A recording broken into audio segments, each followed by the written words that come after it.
Good morning. It's a pleasure to be here now to be able to share with you an example of what Bill has just described for us.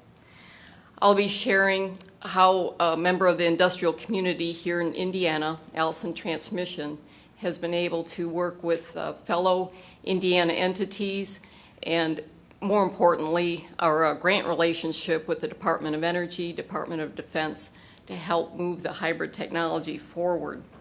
Hopefully my charts will show an example of everything that Bill shared and how it's still going strong here in Indiana.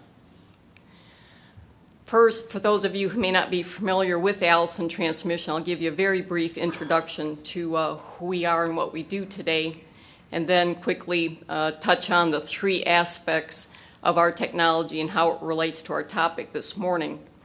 And then give you some information on how government grants have really shaped Allison, both directly and indirectly. Who Allison is, we continue as the world's highest volume supplier of fully automatic transmissions for commercial vehicles, off-road vehicles, military vehicles. Any of you in this room could walk out those doors, jump into an Abrams main battle tank and drive it away just like it was your family car. It really is an amazing technology that the Fishers family began years ago, and we continue enjoying today. Our products are specified around the world, and we have over 2,500 different vehicle configurations, chassis in which we run. We've got headquarters here in Indianapolis, as well as offices in Brazil, China, Japan, the Netherlands, and India. And we have a presence in 80 other countries as well. This is an example of some of the diverse applications that our fully automatic transmissions serve. Perhaps very noteworthy, that ubiquitous yellow school bus. We're in about 95% of them in North America, a testament to how easily a fully automatic transmission is operated. And we also serve the emergency vehicles, fire, rescue, and many other general cargo and distribution. And as I mentioned, military has played a big role in Allison. Our legacy to serve the U.S. military is very important in our design standards that we use today across the board, and the energy markets as well. We serve oil well fields, natural gas fields, mining, and hauling. And here's just a quick snapshot of a few of the customers that we serve around the world. Now let me get on to the topic for this morning, the technologies that led us to the hybrid. As Bill mentioned, Allison got their start with hybrid technology, first with the pure electric EV1. The Allison engineering team helped GM and design the gear train that was part of that propulsion system. And as evidenced by this photo from 1993, we made the acquaintance of wonderful people like Bill, the previous speaker here, and the networks that involvement in that EV1 vehicle and the subsequent work we did has been very, very important for us moving forward. So in the mid-90s, we chose to leverage the experience that we just gained with that electric vehicle system for General Motors, blend with it our decades of experience with commercial vehicles and buses in particular, and we designed a hybrid system for transit buses. This system was originally designed to answer the question for cities of how do they maintain EPA compliance with the clean air standards, etc. And the cities we found would be very early adopters of this technology because of their desire for clean air. And then the government subsidies were also very, very influential in helping cities buy the hybrids sooner rather than later. The mass transit industry, we also knew, would be an opportunity for Allison to help folks save fuel, save a significant amount of fuel, and do it very, very quickly.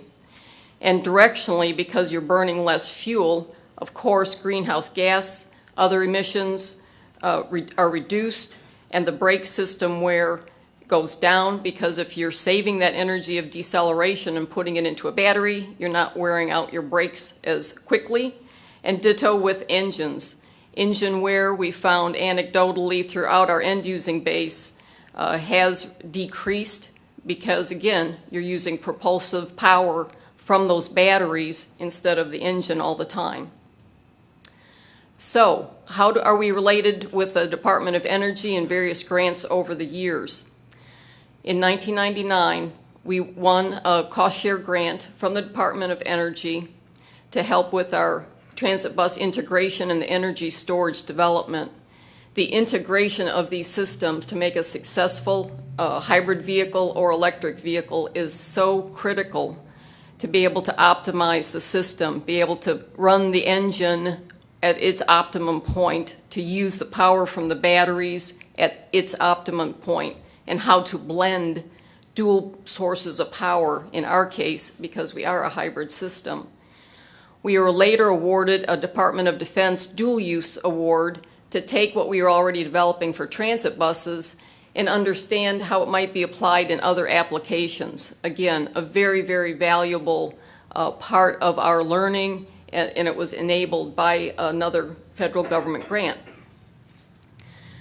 And I have to also say, as a recipient of several grants over the years, they're invaluable also because of the review mechanisms, the networks, the conferences. You meet so many fellow researchers and developers, potential customers, potential suppliers, members of academia. It's a tremendous network that has a really sustaining personality to it, and we enjoy the networks that we created back in the mid-90s to this very day. Another aspect of the grants is the ability to really study in depth key areas of enabling technologies. More money for research is always good. I mean, I'll state the obvious, but the grants have come at a critical time in our development to really make this hybrid system a go. And just speeding everything up, the paths and the ability to accelerate that acquisition of knowledge, we have so greatly benefited from having grants to do that. And of course, the bottom line is you can have research, but if no end-using customers out there buying it, the value to society isn't getting out there. So the grants also have helped us over the years make better business decisions and make them faster. This chart isn't meant to scare you. There won't be a test. But I just wanted to illustrate, as Bill mentioned earlier, we started this work in the early 1990s. There was so much new technology out there, so many different paths we could have chosen. And Allison and General Motors went down intentionally two separate paths, looking at a series system, which is essentially a large genset that moves along with the vehicle, as well as the bottom path, which was the strong parallel hybrid that we eventually took to production. So there was a lot of investment in research in order to make the business decisions later. And then in 1999 and the early 2000s, we got a couple of key federal government grants again that really helped us hone in and take our strong parallel hybrid to production.